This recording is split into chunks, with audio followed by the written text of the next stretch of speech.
Ada orang tidak sholat, tidak pakai kerudung, gunjing, nyurian. 4. Nggak sholat, nggak pakai kerudung, gunjing, nyurian. Kemudian datang tiba-tiba, saya mau pakai kerudung, masa dilarang? Kamu kalau pakai kerudung harus 4-4-nya beres, ya enggak dong, satu-satu. Pakai kerudung dulu, masih gunjing, ya satu-satu, gitu loh ya. Jadi jangan ditolak orang mau tobat. Orang tobat langsung jadi seperti dirimu, nggak bisa satu-satu.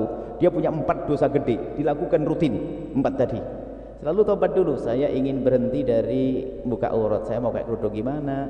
Ya sudah, alhamdulillah. Terus gimana? Nah nanti setelah kumpul sama orang berkerudung banyak, tapi masih gunjing lagi, perlu bertahap, diingatkan pelan-pelan.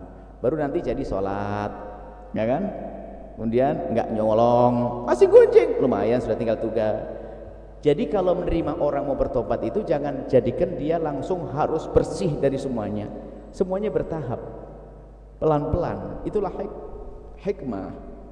Kalau orang langsung, kalau kamu ada orang jangan begitu. Saya mau masuk Islam ya Rasulullah, tapi saya punya kebiasaan minuman keras. Itu gimana?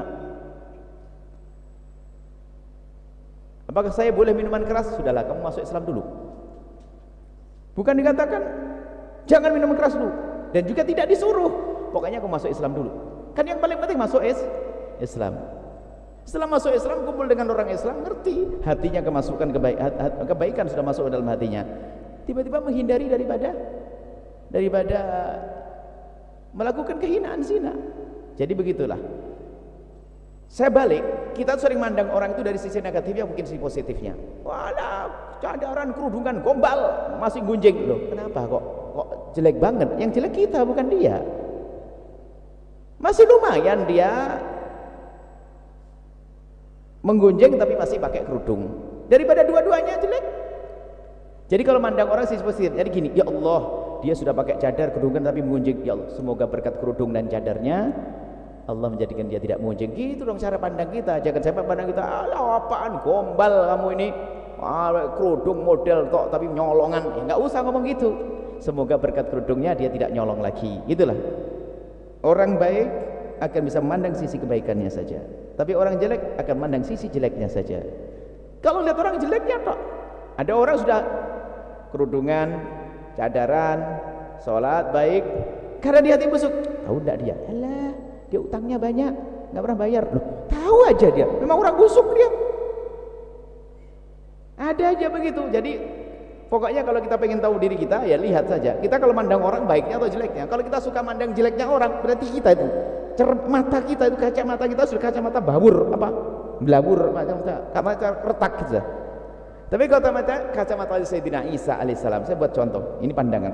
Sayyidina Isa Hawariyun yang lain mengatakan ada binatang, ada anjing mati, ada binatang mati dan membengkak, busuk. Baunya. Remnya. Ini.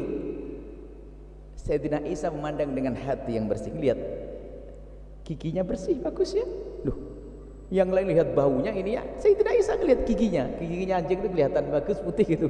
Bagus giginya. Nah, orang baik akan selalu melihat sisi kebaikan seseorang, sehingga tidak sempat merendahkan siapapun dari bangsa manusia. Kalau betul dia melakukan kesalahan, dia umat Nabi Muhammad, yuk kita selesaikan dengan cara yang baik, dinasihati dengan cara yang baik, atau bagaimana, pokoknya itu. Jadi pandanganmu itu yang harus kita jaga.